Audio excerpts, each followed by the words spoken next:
Une histoire de couleurs mal lavées, entre deux eaux. En Afrique, je ne suis pas noire. En France, je ne suis pas blanche. Ni blanche, ni noire. Française entre deux eaux. Un pays de métis, ça n'existe pas. Je suis un mélange. Je suis un vrai mélange. Métigé, cochon d'Inde. Moite-moite. Mélangé, noir et blanc. Mitigé. Mélanger noir et blanc, ça fait pas noir. Moi je vous dis, ça fait pas noir, ça fait gris. Je suis du pays de la grisaille, de la griserie, du grisou. Voilà tout. Je suis à moitié africaine, mon père était du Bénin, et à moitié bretonne, ma mère était des Côtes d'Armor. Je suis là depuis 1973. Avant j'habitais Belleville et comme c'était un taudis, on nous a logés ici, ma mère et mon frère et ma sœur. Tu fais partie de la troupe Bouche à Bouche avec Marido Fréval. Il y a 12 ans, la compagnie de théâtre avait une troupe qui était essentiellement avec des enfants et des adolescents et des adultes, quoi, tout jeunes adultes. Et à cette époque-là, Marido Fréval, elle a décidé de l'ouvrir à tout public. Donc c'est là que nous sommes, moi et d'autres personnes âgées ou même très jeunes, sont venus dans cette troupe-là, qui est devenue, à cette époque-là, une troupe intergénérationnelle. Pourquoi Marido Fréval a créé cette compagnie? Est-ce que c'était pour apporter quelque chose au quartier?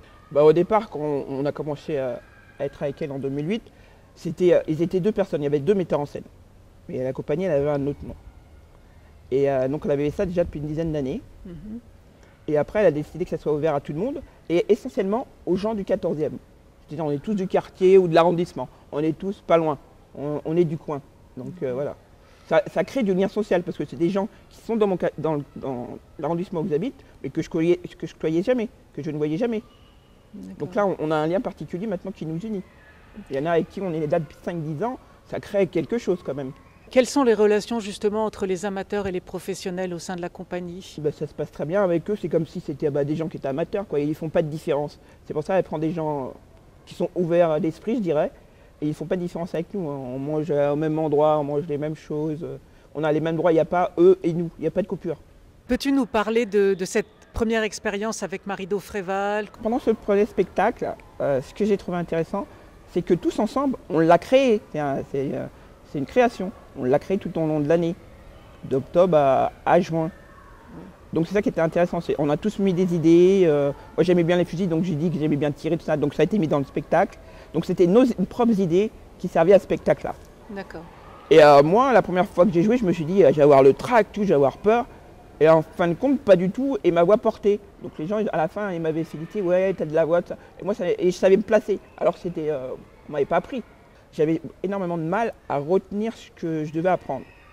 Donc j'avais une copine ou quelqu'un de la troupe qui m'aidait à rabâcher, jusqu'à ce que ça rentre dans ma tête.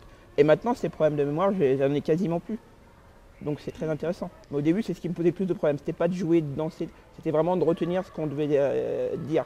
Comment toutes ces expériences avec Bouche à Bouche t'ont transformé? Au départ, en 2018, j'étais plutôt assez timide. Je n'ai pas me montrer tout ça. Et maintenant, je suis plutôt introverti. J'ai plus peur de rien.